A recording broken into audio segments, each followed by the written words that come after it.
वैष्णो देवी में साल भर में 530 करोड़ रुपया चढ़ावा आता है।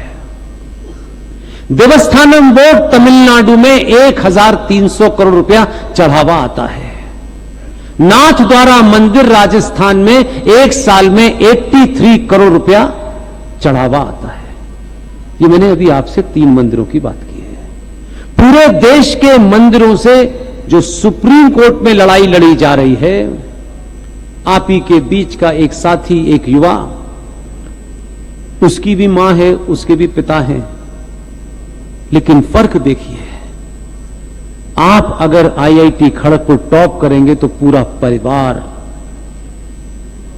सबसे बड़ी नौकरी कहां मिलेगी इसकी चिंता करेगा।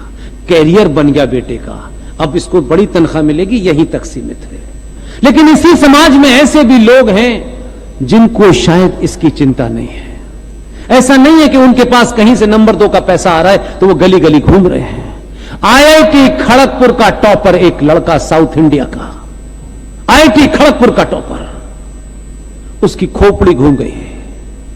उसका नहीं, कुछ नहीं करना है, सब कुछ छोड़ दिया उसने आईआईटी टॉपर को। दिल्ली के सुप्रीम कोर्ट के अंदर हजारों हिंदू संगठन हैं, हर गली में 4 खड़े हुए हैं। ये काम वहां से होना इसलिए चाहिए था कि वही इन कामों को देख रहे थे, लेकिन किसी को नहीं देखना। सबको अपने अधिकार क्षेत्र से निकल के दूसरे को ज्ञान देना है। आईआईटी खड़गपुर का टॉपर, साउथ इंडिया का वो बेटा जिसको देश जे साईं दीपक के नाम से जानता है, सुप्रीम कोर्ट पे इसकी पिटीशन पे सुनवाई चल रही है कि ये पैसा कैसे जाता है। अब सुप्रीम कोर्ट उस पर कब फैसला देगा वो छोड़ दीजिए, लेकिन जो आपके हाथ में है वो करिए, कल से करिए अगर करना चाहते हैं तो। मंदिर जाइए, आस्था के केंद्र जाइए, अपनी आस्था को कम मत कीजिए। और उस मंदिर में जो पुजारी बैठा है, अगर आपके अंदर सनातन को लेके, हिंदुत्व को लेके कोई सामूहिक बोध है, कोई दर्द है जिसके कारण आप इतनी बड़ी संख्या में मुझ जैसे आदमी को सुनने आए हैं, तो कल से निकलिएगा, मंदिर जाइएगा। नाथ द्वारा मंदिर जाएं तो पंडित जी से पूछना कि पंडित जी, वो बता देंगे ये पैसा कहां जाता है, क्योंकि अब पूरी दुनिया में चलेगी। शुरू में नहीं बताया था उन्होंने। एक नेम बना लीजिए, जिन मंदिरों से सरकार कुछ नहीं लेती वो छोटे छोटे मंदिर मोहल्लों में बने हुए हैं। बड़े बड़े मंदिरों में जाने से बड़े पाप नहीं धुलते हैं। मोहल्ले के मंदिर में जाइए, उसमें 10 रुपए भी चढ़ाएंगी ना, तो मोहल्ले का वो मंदिर संकट के समय में केंद्र बन जाएगा। और वो जो पुजारी है उसको लगेगा कि मेरे जीवन जीने के लिए 4 पजामे, 4 कुर्ते, 1 लिहाफ रजाई मुझे मिल गए। और जब बड़े मंदिर में जाएं तो पूरी आस्था के साथ पूजा करें और 1 किलो बूंदी का लड्डू लेकर के पंडित जी को दे दीजिए कि सरकार आए तो कहना ये चढ़ाया है। और पैसा और सोना चढ़ाना बंद कर दीजिए। 2 साल के अंदर मेरा मानना है पूरे समाज में से कौन किस जाति का है, नहीं जाति का, मैं यही मुहिम चला रहा हूं, आपकी समझ में आए या ना आए। मैं सिर्फ इतना ही चला सकता हूं, उससे आगे नहीं चला सकता। ये आप तय करें। समाज में हजारों लोग सुबह से शाम तक दुनिया भर का ज्ञान दे रहे हैं। समस्या की जड़ को समझिए और वर्तमान परिस्थिति में अनकॉन्स्टिट्यूशन नहीं, with in the framework of the constitution, with in the right of the constitution, आप वो करें कि जो किसी को अनकॉन्स्टिट्यूशनल लगे। और इतना ही करिएगा कि आप उस मंदिर के पुजारी के पास जाइएगा, लड्डू चढ़ा के आ जाइएगा।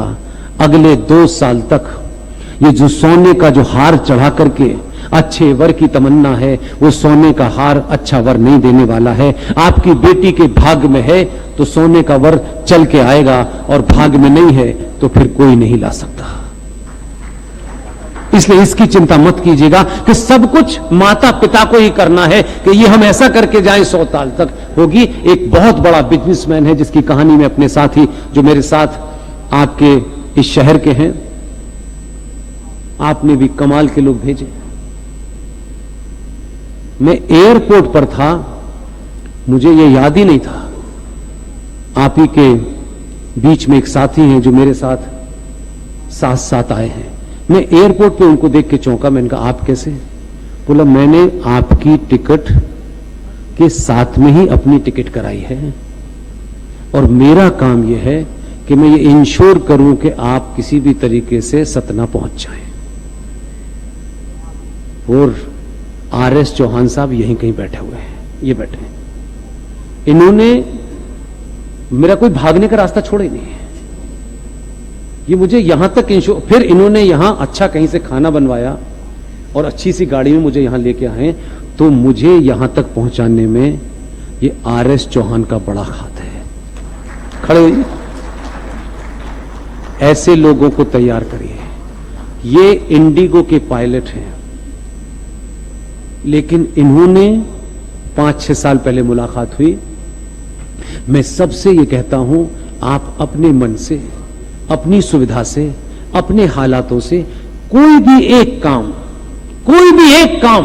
जो आपको प्रिय लगता हो और ये कि मैं इसको करूंगा, किसने देखा नहीं देखा, क्या मिला नहीं मिला, ये मैं करूं, तो भी जो समय आपके हाथ से निकल गया है उसे रोकने में कुछ हद तक आसानी होगी। आरएस चौहान साहब ने ये भाषण नहीं दे सकते, ये मेरी टिकट नहीं करा सकते, लेकिन इन्होंने जहां जहां हैं इंश्योर किया कि पुष्पेन जी को बुलाइए, मैं उनको पकड़ के लेके आऊंगा। यही काम ये करते रहे तब भी बहुत बड़ा काम है।